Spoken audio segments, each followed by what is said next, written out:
Hi. Hey team, Danny White here with the Mental Fitness Mastermind podcast presented by mentalfitness.care and the Athlete Mental Health Certification Program, where athletes are going to be helping athletes defeat mental health challenges in the game of life. Okay, so let me get a little housekeeping out of the way. So the goal of the Mental Fitness Mastermind is to bring together a collective consciousness of former and current athletes and mental health professionals, sports psychologists, and key stakeholders within the athlete arena. So if your world revolves around athletes at any level, and that's your total focus is on athletes in that space, then the Mental Fitness Mastermind is for you. If it has to do with the mental health of an athlete, we're working for you. And so we all have positions to play on a team. A team is made up of everybody, individuals, and everyone has a specific job to do. And our job, we felt like at the Mastermind, what we could do the best is to correlate all this information, aggregate all this information, and bring it to one place. So athletes and former athletes and stakeholders can come to a spot, watch the videos, get fed, and get help. And so that's how we're going to do it. And what we're going to be doing today, we're going to be introducing you to Siobhan Morse from Universal Health Services. She's part of the big inner circle team at the Athlete Mental Health Certification Program. And so we're so looking forward to talking with her today. And we'll talk about everything that we've got going on in the big picture. But the main thing that I want you to do today is get to know Siobhan, get to know her as an athlete, get to know her journey as an athlete, get to know her as a professional. So, all right. There may be some technical difficulties, but we'll work through that. We're going to get it done. Okay. All right. Siobhan, can you hear us? Yeah, I can hear you. Great. Okay. Thanks for having me. Yeah. Welcome. So let's just kind of introduce yourself and explain to the world who you are. Hi. So I'm Siobhan Morse, and I am a divisional director of clinical services at UHS. My role there has to do with special projects and research focused primarily on substance use disorder. My background includes working in treatment programs as well health field, both for, National Institute of Mental Health and local community at-risk programs. I spent most of my life as an athlete. I was a springboard and platform diver in my youth and during some college time. And then currently now I am a CrossFit Masters athlete. And somewhere in there was a long period where I always say I fell off the planet. My addiction took hold, and I am 15 years in recovery. So that's kind of Siobhan in a nutshell. Nice. So 15 years in recovery, and that's something that is a day-by-day process, isn't it? That's something that, of all the things that we have to work at, especially in recovery, we have to stay focused in the moment. And, I think it's amazing, and a credit to you and the credit to your own mental fitness, the way that you were able to come out of the journey that you were in and then totally shift. I mean, now that you're not only just a leader in the space, in the mental health space, the mental fitness space, you're a leader of leaders in that space. Oh, well, thank you. I mean, so, addiction is rarely happens in a vacuum. And so my story includes, a bunch of childhood trauma, some depression, my addiction led me to a very low place. I lived on the street for 8 years homeless, and all the stuff that goes with that. Right. And, so, recovery is a really large concept for me. First, it like you said, it's sort of the number one thing in my life, but it's not just like recovering from one thing. I think, to a certain point, everyone's recovering from something, right? We all have things in our past. I mean, it might just be like today's workout was really hard, it could be anything. But so we're all challenged in life with all different types of obstacles and all different types of situations. And so much of life is about getting beyond those challenges. I think for me, so that recovery picture is really about using those things that look like they were obstacles as rather than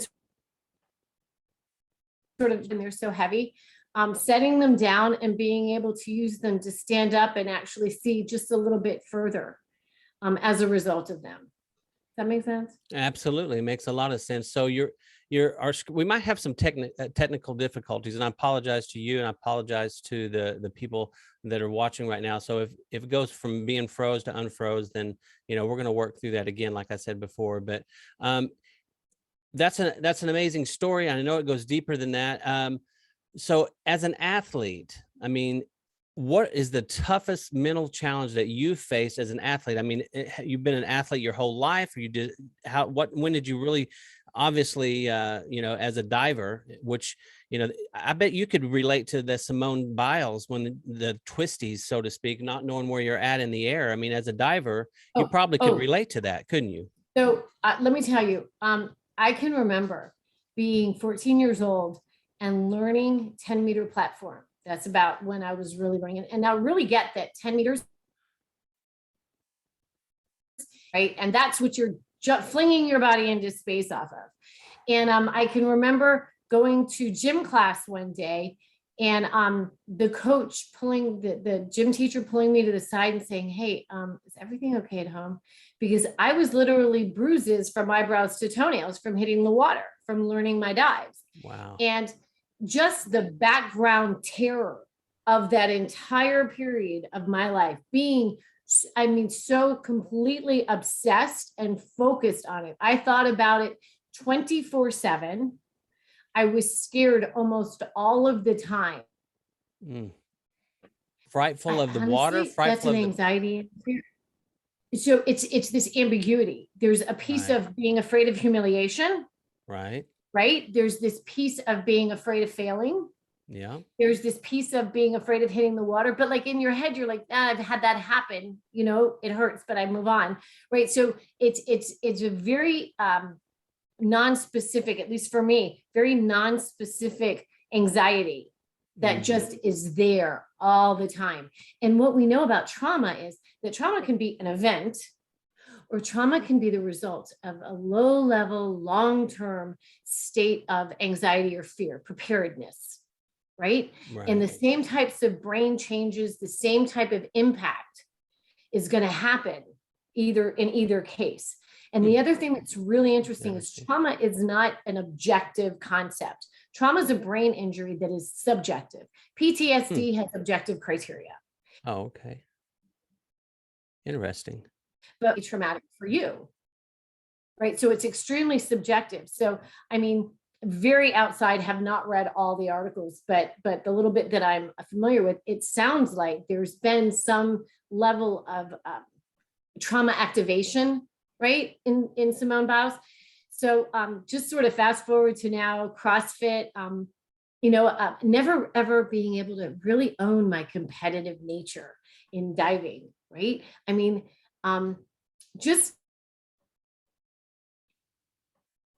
I won Sunshine State Games, and I apologized to the girls I competed against because they just had a bad day and they should have won. Right? Who does that? Right? That's just not okay.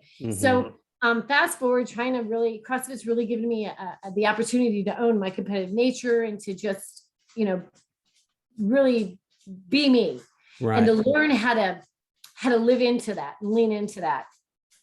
And so I got with a clinical hypnotist that I'm close with, and I was every single session ended up being a trauma session. That it is the trauma from my past that was blocking me. And it's things that I didn't even remember. And to this day, I don't, because we brought them up during hypnosis, but it's such a huge piece in the mental game for me. And so I think about some of the athletes that you've interviewed, and some of the athletes I know we're working with, and where they come from, and the trauma that they've had to overcome to really perform at peak, and to lean into their post-athlete lives, right? And there's just amazing stories, so inspirational. So when you say a trauma block, and are you thinking, because now that's kind of resonating to me, and I can kind of see it, especially, in in football and in some of the more aggressive sports, I was able to get almost knocked into the present. But in golf, where it's something that's a kind of a passive sport in a way, you know what I mean, where your mind has a lot of time to wander, you know, some of the trauma, I'm sitting here thinking I probably had some of that same thing. I can understand the trauma block keeps you out of the present moment sometimes. Is that what you're kind of referring to in No, terms I of mean, not? it can show up. That is definitely like a sort of a loop that's always in the background that you're thinking, right? And it can show up in a cognitive, like I'm thinking of it way, and it's pulling me away from where I need to be focused. Yeah. So what trauma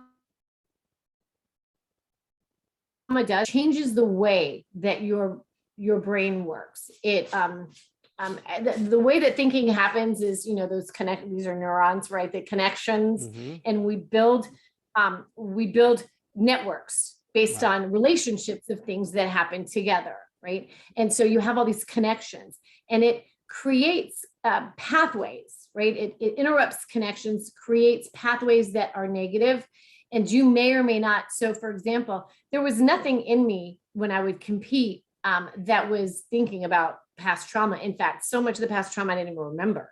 Right. But what was happening was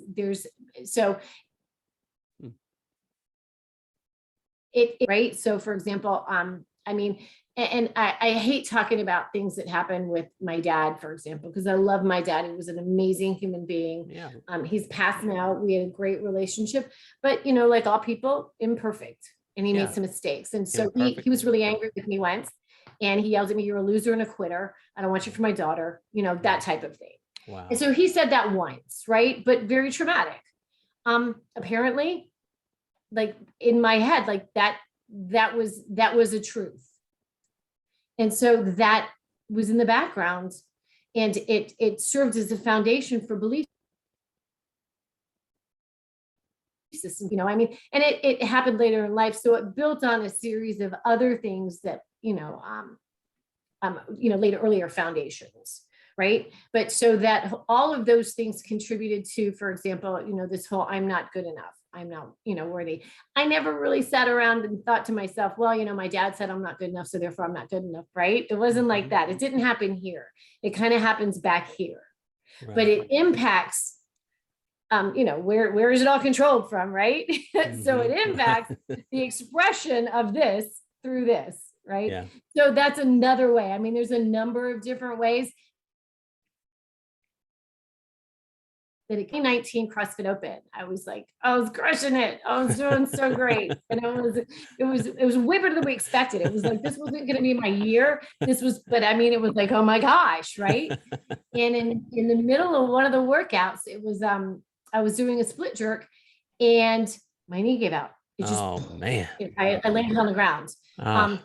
Dangerous too with that weight. Right. So, a lot like what just happened. I don't know if you watched the games, to Brooke Wells at the games with her elbow, just on the ground screaming.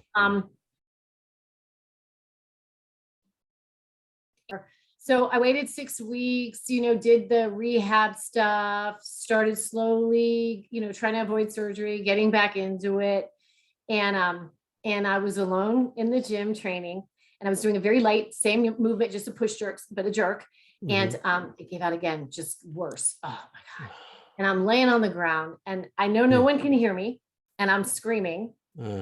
And I'm thinking, once I finally got the screaming stopped, I was like, do I dial? I literally crawled over to where my phone is, and I had a weight overhead that I threw that I was like, thank God that didn't land on me. And I crawled to my phone. Do I dial 911? No, you're not having a heart attack. You hurt your knee. Relax. And I made it through, right? Tough. Yeah, well, I doctor and went to the doctor, but I will tell you that was hugely traumatic I bet. Suddenly have something I thought was going to be there, not be there, and to be alone like that for it. Sorry. And I think about all of our young adult athletes, or any age, but still, I especially thinking about, these young, like the college kids, right? Who feel their ankle crack in a soccer game and, suddenly are no longer able to play and have had the trauma, of that experience. and everyone should have their pain managed. And so are getting pain management medication, but the combination of, the sort of loss of identity from losing your sport, at least temporarily, right? Yeah. The trauma of the injury, Yeah. and now the availability of addictive medicines. Wow. No one's addressing those two pieces, right? Yeah. Especially the trauma piece. That could really be a huge fuel on the fire in terms of the issues we're seeing with young adults opiate addiction. Yeah, it is. Trying to turn down the volume in our heads. You know what I mean? I've never had any issues with any opioids, but I can certainly, say that I've had, some issues with alcohol at times in my life. And it was just, whatever it is, it doesn't matter necessarily what the drug is. It's just anything when you're trying to deal with something without having to face it totally, or not even having the tools to face it. I think that's a lot of it right there. And just trying to turn down the volume. I've had people ask me in my life, why do you do that? What's going on? I mean, you seem like you're very smart. You're making some dumbass decisions sometimes when you do that. And it's like, I'm just trying to, if anybody's ever had it, if you've had multiple people talking to you at once because you're a high achiever, you're thinking a lot. I'm always creating and I'm always doing that.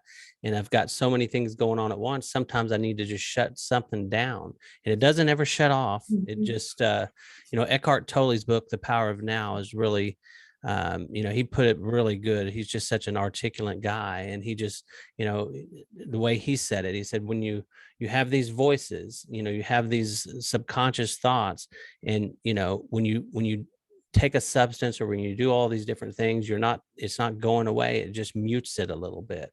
And then eventually it just gets harder to shut up and harder to shut up. And then eventually you get in trouble if you don't know how to deal with it. Yeah. So those voices, right, that often associated with the deficiency of what's called Gaba, Gaba. It's got a big long name, but it's an amino acid, right, and a neurotransmitter. And that tends to be very common, that chatter, in people who turn to alcohol, because so Gaba is the brain's natural value. It quiets everything down. It's the gatekeeper for dopamine, which is that, right? Feel good. So, yep. And that great feeling, and I'm on top of the world feeling. Right? World feeling. And so we're always like, we're wanting to go there. And GABA is the gatekeeper for that. And a lot of us, don't have really good GABA systems, or our GABA systems may be somehow injured. And so Eckhart Tolle's conversation about being in the now and meditation goes so hand in hand. You see, I don't know LeBron James in any way or anything, but like you see him, with the headphones and just being in his space, right? So if you've ever had that moment where you meditated, or you were, felt your ears drop, you get that. You cut out just a little bit. What was that? If you've ever had that moment where you're like doing a meditation or a relaxation exercise and you feel that eardrop and that blankness for just a second, that's a release of GABA. I haven't found that. I wish I could. Well, it's time and practice, but yeah, there's that. And so when I went to treatment, I had this therapist who we were in group, and he says, I want you to, we're going to take up to anyone, really just notice the conversation in your head, right? Because we don't know that. Eckhart Tolle talks about that too. It's just, who's even thinking? Who's this other voice? Yeah. Yeah. Who's this my? Right? Yeah. And so I walked around. And so the first thing I did was I sat down on the ground and I'm like meditating. I'm like, no, that's not it. And there's this bank of windows where all the therapist's offices are, right? And then I'm like, okay, what do I do? And how do I get this right? And I looked over and I'm like, oh my God, they're all watching me and I'm doing it wrong. And all of a sudden there was like, holy crap, life, because as a diver, you stand there and like, they're going to hold up a judge's score and they watch you, and it's just you. It's like the gymnast thing, right? And I'm like, that is my converse. That's the background. Yeah. That is the background noise. Everybody is watching and I'm doing it wrong. Right. And so, as a consequence, of that conversation, most of my life was spent kind of like, hey, look at me. Hey, what are you looking at? Right? Yeah, look at me. But what are you looking at me for? Between those two, right? Oh my gosh. That's so funny. Look at me, but if you do look at you, what are you looking at? Oh my gosh, sorry. Yeah. Uh, that's so funny.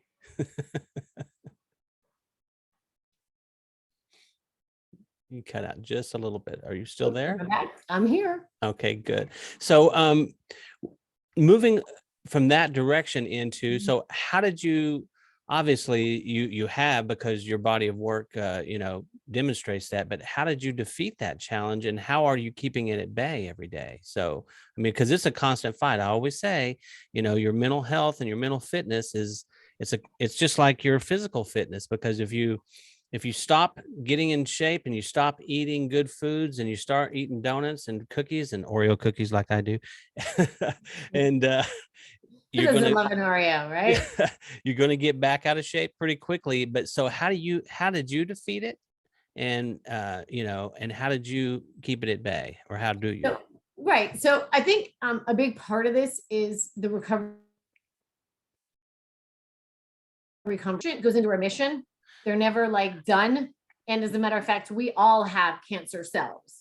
Okay, you Right? cut out, and that was so I'm sorry. profound what you said. I'm sorry. Okay. So I think this is what the recovery conversation really is, Okay. right? And it's about, it's like a cancer patient. So a cancer patient goes into remission. It doesn't mean there is a complete absence of cancer cells in their body. And as a matter of fact, we all have cancer cells in our bodies. For some people, like for me, the cancer cells masked and grew in such a way that it became cancer and I had to deal with it. But it's not that way for everybody, right? So the same thing, we all have, right, the backgrounds, and it's a journey, right? The recovery is not a single thing that you do. Recovery is a series of activities. It's just a commitment to a growth, to a style of life. There's this whole conversation right now, like this, the whole new mental health conversation. We should treat it like there's not two conversations here, right? There's one, because no matter what, physical challenges you may have, you still need to do something, right? They have the whole adaptive divisions and the Special Olympics and it doesn't matter what the challenges are. There's still a concept of physical health. And it doesn't matter what your psychological or cognitive challenges are. There's still this concept of health in those areas. And the more that we connect them and see them as interrelated, I think You cut out. I'm so sorry. I'm so it's sorry. okay. And if we got to do it again, we will. But Yeah, it's awesome. The more progress, the more we connect that physical and mental health concept, the more that we see them as interrelated. I think the more progress we get to make, both as individuals and collectively. So it's not like I did this one thing, right? It's it's really more like this journey of commitment. And it's I love that journey of commitment. It's a journey of commitment. That's a profound statement, by the way. Yeah. Journey of commitment. That's a profound statement. So every athlete gets that too. Yeah. Every athlete gets that, because I get it. Right? Because you're not going to get better at whatever you're doing unless you have some level of commitment. And you know what? Some days that level of commitment looks like I went in and I just banked and I 100% today, and it was like amazing. And then some days it's kind of like, I know what the emotions, but at least I got in there. Yeah, exactly. Don Miguel Ruiz in his book Best, right? But the truth is, and he explains, we are always giving our best. Our best just looks different on any given day, and at a certain point you have to look at yourself and say that it is my best. That's an interesting thought experiment, because when you say, well, nah, you're just taking the play off, or you're just taking it down, but maybe that's the best that you can muster up mentally. That's what you got that day. And when you begin to let yourself off the hook, think about how then that shows up in your relationships.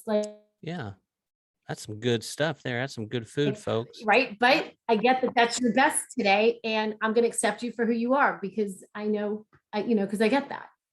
That's good. That's profound. Yeah. That's good stuff. It's always in hindsight that we're like, oh, that's really wasn't my best. Right. And the the feelings and the emotions, shame is always the best reason. Shame and embarrassment, right? Shame, guilt, embarrassment are the best reason to keep doing the behavior that caused. You cut out. I'm so sorry. You said shame and is one of the best. Shame, guilt, embarrassment are always the biggest reasons to keep doing the behaviors that caused the shame, the guilt, and the embarrassment. Wow, that's another profound statement. I mean, why you would almost think that'd be the opposite. You'd think that would keep you but from generally doing that's the fuel for the fire. Oh my that goodness. Guilt and that That's shame. really interesting. Yeah. When we shame ourselves, have you ever shamed yourself? I do it all the Like a time. really positive time, like any sustained positive change? Yeah, no, I mean, I know Not what you're really. talking about. Yeah, you're right. I haven't. That's one Like of you my have biggest that one things. Oreo and you feel terrible about it, and you I end didn't up say, eating the whole thing. You're like, who all right, said well, one? whatever. I suck. I never said anything about one. See, that's the problem. Well, I wake no, but up. I mean, I wake up at with it least all in over my my hands. world, Like, no, what happened? yeah, it goes from like I had one cookie, and then the next thing you know, I had all the cookies because, oh well, forget it. Yeah. Oh gosh, that's an interesting take. And if this all cuts out, folks, I'm so sorry. I'm going to piece it together. Even though as somebody that's a perfectionist, and I don't even know if we'll let all this video come to light, but the audio, we'll keep as much of it as we can because there's so many good nuggets in here, Siobhan, that you're spitting out today that is going to help so many people. And I can't wait to get to hear more of you. And I know that with this athlete mental health certification program and having some of these resources and some of all of this information and the ways that we look at things and track things, and your insight is going to be invaluable to athletes and their stakeholders, their parents, the coaches. Man, you got a powerful brain. You definitely do. Dr. Tesler was right. Thank you. And believe me, I didn't make all of this up. I mean, this has just been part of my journey is learning it, right? Mm-hmm. There's some really great people that I've read and studied. And, again, you asked me, what did I do? I mean, the biggest probably thing that work that I've done, and I'm not trying to plug the book, but, I mentioned it in the story in the book, Getting to Know Me. Oh, that's so kind of you. Thank you. Yeah. Oh, I mean, absolutely. I love this book. And my daughter's a third-year law student and psychology major, and she just discovered you because she was just so into research, and she's trying to do all of these different things and write that. And I said, Google this person. This is, Siobhan Morse. Google her, Brooke, and she's Googled you, and she called me back, and she's like, Dad, oh my gosh, I got to meet this person. Da, da, da, da. And I was like, I would love to. Oh yeah, she's coming. She's going to be working with us. She's going to be doing the Mental Fitness Mastermind podcast and be interviewing cheerleaders and dance and gymnastics, because that's her passion. And as a third year, law student and psychology major, she wants to get in. She loves the research side of it. And I just started smirking and laughing because I know that's you. And I can't wait to make the connection between you two. You're going to love her and she's going to love you. But she's coming over here today at 6, and I'm going to give her that book, and I can't wait to hear it. I mean, that's great. breakthrough wisdom of the soul. Get it on Amazon and just go get it. Don't listen. If you have less than it costs to take 2 people out to dinner to Subway nowadays, just go get this book. I'm not kidding you. It's amazing. That is so nice of you. Yeah. Just your story, but also a collection of the authors, you guys, and the way that it was brought together. It's amazing. But these are some such really amazing women, and they all have different stories, and different things happened and getting through, right? Pushing powerful through. My gosh, I wasn't prepared. I mean, I can tell you right now, folks, I wasn't prepared for what I heard. And especially, here's the thing, I've read it, so I know, and so I've got a leg up on some people. And then I also know you as a professional, not just from what I've seen from you that you've told me directly, but I've also done my research because I'm a 30-year seasoned professional, so I know the people that I'm collaborating with. I want to make sure that I've got high standards. I want to make sure that as they do as well, I want to make sure that everybody on the team can get the job done for the greater good. And so I've done the research and talked to your colleagues, and reading this book, folks, and knowing where Siobhan came from And then to see you now, you wouldn't even put the two and two together. But I can tell you this, I can see now why you're so wise. There's one thing, book knowledge, and you're definitely that because you're a research expert. And so that gives you the knowledge, but having that base of wisdom that no one can get unless you walk through the fire. Yeah. And you know how to meld the two together, because you know what to give at the right time and who can handle it. And you're not going to give a baby steak. You're going to make sure that they can eat whatever they can eat. And that's something that you do so well, is you make sure that you know the audience that you're talking to. So that's good stuff. Thank you. Thanks. Right. No, it's, so our greatest challenges can become our greatest blessings, right? I was talking with someone that I've known and worked with for years, and she's coming up, she's got maybe 2.5 years in recovery again now. She had a slip a little while, a few years ago, but she was like, oh no, my addiction has me in a corner. And and I'm like, did you use? And she says, no. And I said, then you're not in a corner. She says, well, but I'm thinking like this and I'm thinking like that. And I'm like, what wonderful new opportunities. Like, what else? Like, we can look at it like it's hard and it's heavy, or we can look at it like, wow, Louise Hay, bless her soul, right? Used to call it an AFGO, and it was another F, growth opportunity, right? And so that's kind of where another phenomenal growth opportunity. Exactly. Well, that would be P, but close. Yes. Oh my gosh. Hey, listen, I mean, come on.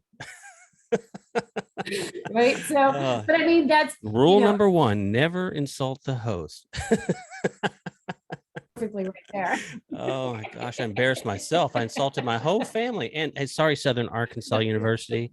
Funny. Sorry, journalism department. Oh no. I've relied on Grammarly too long. So, but that's just like what are the options, right? We get to choose how we see what happens, right? And what level of responsibility or ownership we want to take. And so, for example, like in any way, shape, or form that I experienced some abuse as a child, right? It's nobody's fault if as a young child you experience abuse, but carrying that into my adulthood. So how can I be responsible? What can I do? And what that looks like is, doing the work, like seeking professional help when needed. If nothing else, doing self-help, but being in the conversation about what is there for me to own and how do I move forward. Loses because of other people's fault, right?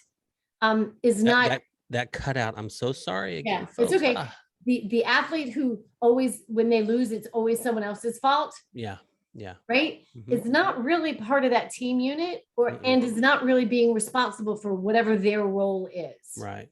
Right. I agree with that for sure. Winners take responsibility for themselves and the team. That's true. Amen. Preach. So, right. But I mean, I always say that. Preach. That's good. Yeah, but it begins like I think it begins in our lives, with our emotions, with our feelings, with the way we show up day to day. And then it cascades. Athletics is just another arena to practice in. Right. 99% of athletes will not be superstars. That's true. Right. That's true. So if you're in it only to be a superstar, that's probably not going to go all that well. Right. But if you're in it to be the best, how to do that, how to be that, like that's the purpose. I tell people in CrossFit, I'm like, you're probably never going to make it to the games, right? But you're going to learn that you can push through things. You're going to learn that you know how to persevere. You're going to know yourself as someone who does hard stuff. I mean, right. What greater value? Love it. David Goggins. Oh, so I just started. That's so amazing you said that. Yeah, I just started. Listen, so excited about it. You cut out. So you just started what? I just started listening. I have it as a listening, right? So I Who, just David started listening Goggins? to it. Yes, yes. He's a madman. I just love Can't him. hurt me.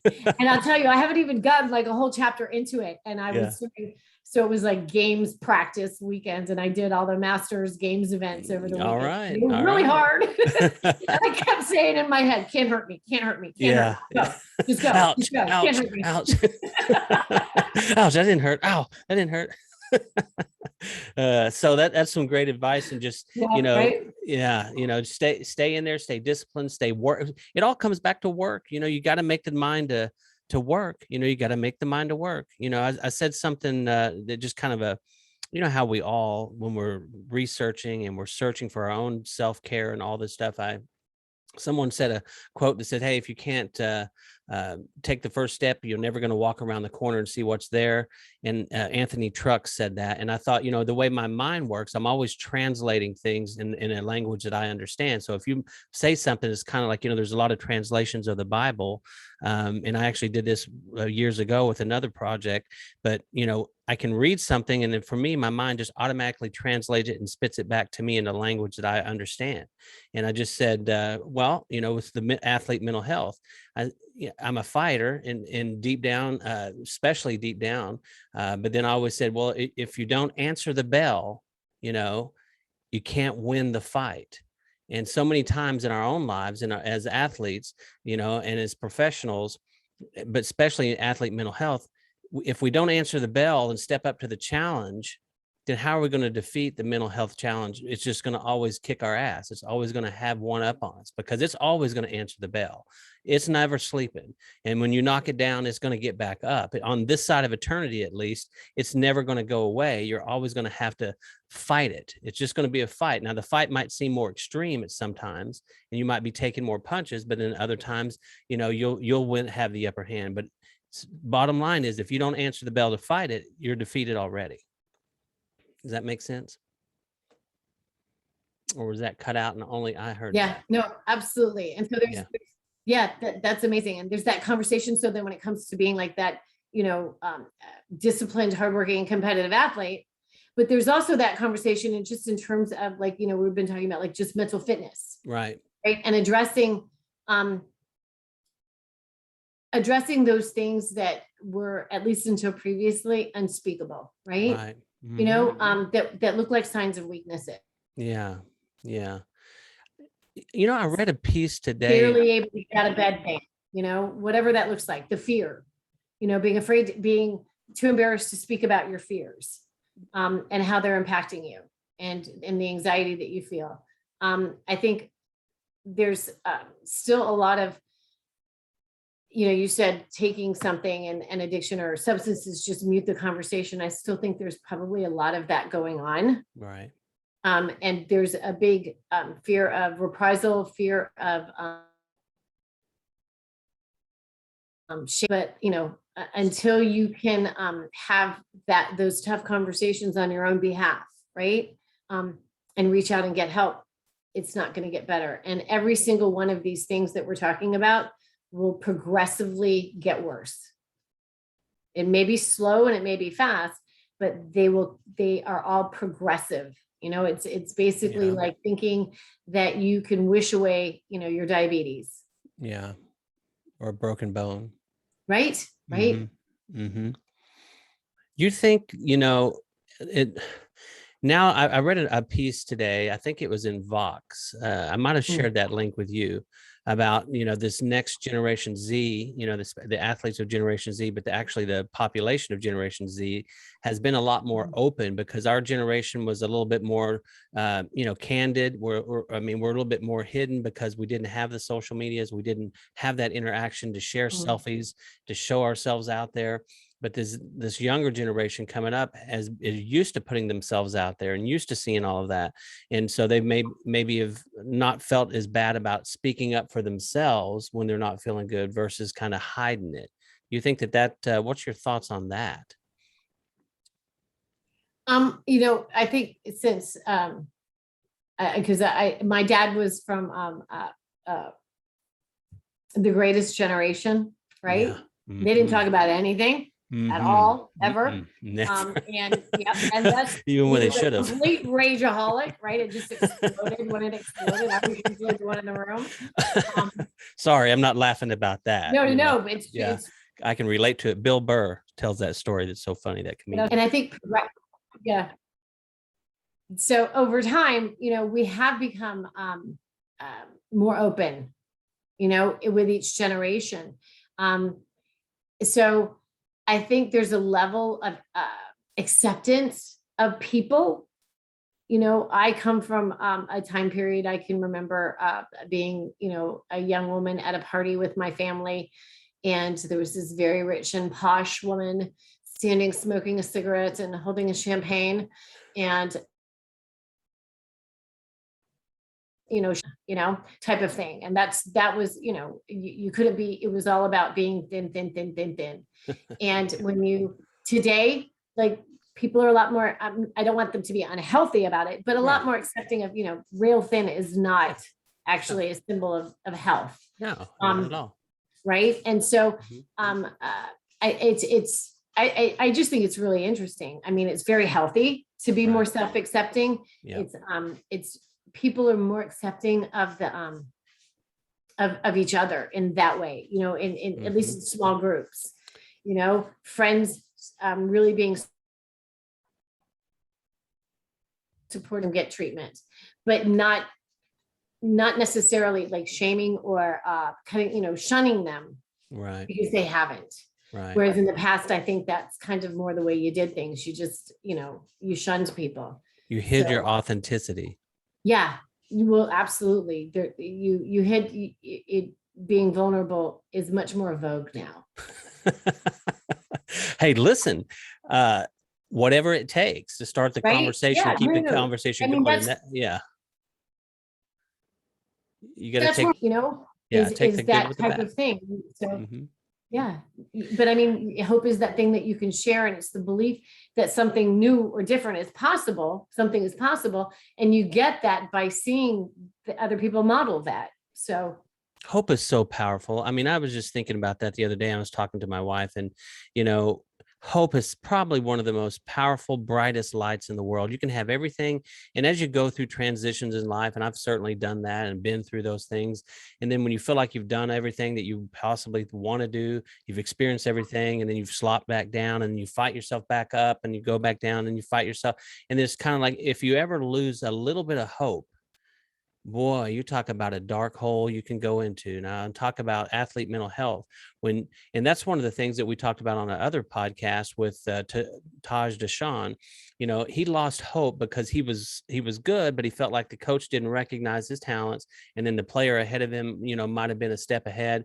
And so he kind of lost hope there of ever playing and getting the playing time. So when he lost hope, then it started chipping away at his identity. It started chipping away at his confidence. The next thing you know, there he are. But going back to what I was saying, is hope is such a powerful, bright light that'll lead you through anything if you have it.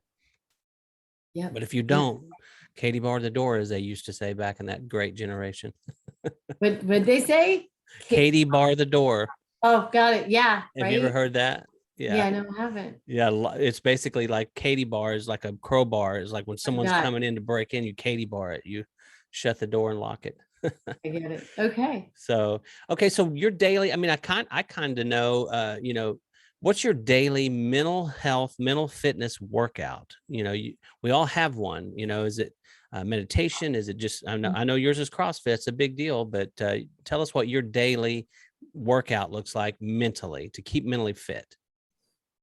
So I have a couple of things that I read on a daily basis. I'm actually with a friend who's the owner of the CrossFit box here.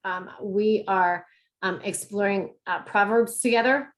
But I also read I read my just for today's program. And you cut out. I'm sorry. It sounded like you said you read everything I read the Just for Today from Narcotics Anonymous, which is a meditation. Okay. And I read some other meditations. I spend most of my time is quiet time. Like, I don't have background noise going on. So That's so funny. Yeah. It's important for me to just hear myself, Yeah. right. And to be Yeah. present. Yes. And so that's a big part of, I'm going to say I do it every single day, but at least 3 to 4 times a week, I listen to a thing called a paraliminal. So it's so you know what subliminal is, which is below the subconscious, right? Okay. Yeah. A paraliminal is actually 2 conversations, one in each ear. And I already have that. right. Well, no, but I mean, so you cannot pay attention to both. And so basically it sort of drops you down into a meditative type state. New connections. Right. And so I use those. They target on things like just intuitive understanding. I have one that's about performance. I love it. Yeah. So I do some of that work. Paraliminal. Yeah. If you Google paraliminals, there's one main company that supplies them. It's pretty amazing stuff. I love the science behind it. Yeah, I'm gonna definitely get it. Yeah. And then so my CrossFit time, pretty much the only music, because I'm usually there alone anyway, but the only music that I put on there is You say classical? positive time. I started hearing the lyrics. Did you say classic rock or classical? No, positive inspirational music. Okay, positive. Okay. Yeah, good. just because I noticed even in songs that I liked, the things that they were saying, I'm like, I don't need that going in. So I just stopped that. So Blackmail Radio. Blackmail Radio is good. Have you ever heard of them? Blackmail? No, don't know. Yeah, they're good. They're really good. Yeah. It's all instrumental, but it's really good. Mm-hmm. So you do a combination of mind and I try to and talk body to work. at least, right. Yeah. Well, and I try to talk to at least one person in my sort of support group in my inner circle, so that we could have a real conversation each day, whether it's someone I'm supporting or someone who's supporting me. It's a two-way street regardless. So I try to have those conversations every day as well. I'm wondering how, with doing all of that, you have time to read those 2,000 word responses I give your 3-word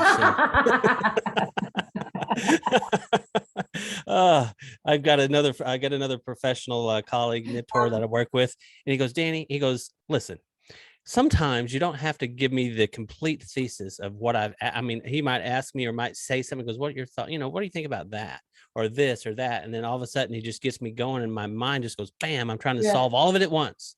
And he'll just go, Danny. And I told him yesterday, I said, you don't have to feel like you got to answer everything. And I'm telling you that now on the air. Right. So I feel so embarrassed when I type back nice.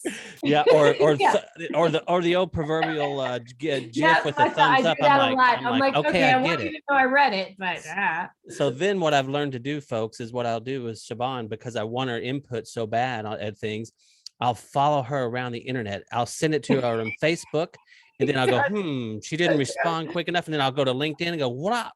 And I go, and I go, they're Instagram. I'm over on Instagram. So funny. It's like, what the hell? You're stalking me with this question. No, it's funny. It doesn't bother me. I feel bad. I'm like, oh no, it's all good. It's all good. That's just me. That's wow. That's good stuff. I love information. I love dialogue, and especially during this creative process with the athlete mental health certification program. There's a lot that goes into it. And part of what we're doing now, I've gleaned so much from this conversation. I want to thank you so much for all the information. And I'm definitely, no matter what, if this ever goes to air, that's got to go somewhere. We're going to have this information out there in some format, because there's so much good food here that you've given us today, Siobhan. And I look forward to working with you on the athlete mental health certification program. So once we complete the curriculum and get the syllabus lined out, basically outline what we're going to do, I'm going to really appreciate, and to be honest, I'm going to be fed personally. My family's going to be fed in terms of getting this information. And so we'll put it out there and we'll show how to do that. It's not therapy, folks. That's what we're going to have the accredited network provider network for. We're going to be referring to those people. But what we are going to do is we're going to give you some fuel, some food, some, alerts, and we're going to give you ways to navigate through some of these challenges and to recognize when this is happening to other athletes that are in your circle. Or if you're an athlete and you're just, sometimes as athletes, we have to be our own coach. We have to be our own motivator. We have to be our own nutrition. We have to be everything. We've got to be that person for ourselves. And this program, the Athlete Mental Health Certification, it's going to give you basically an overview. It'll be in depth, but it's not going to be something like a college credit course or anything like that at this stage in the game anyway. But you're going to have a lot of good information and good fuel to move forward. Does that make sense?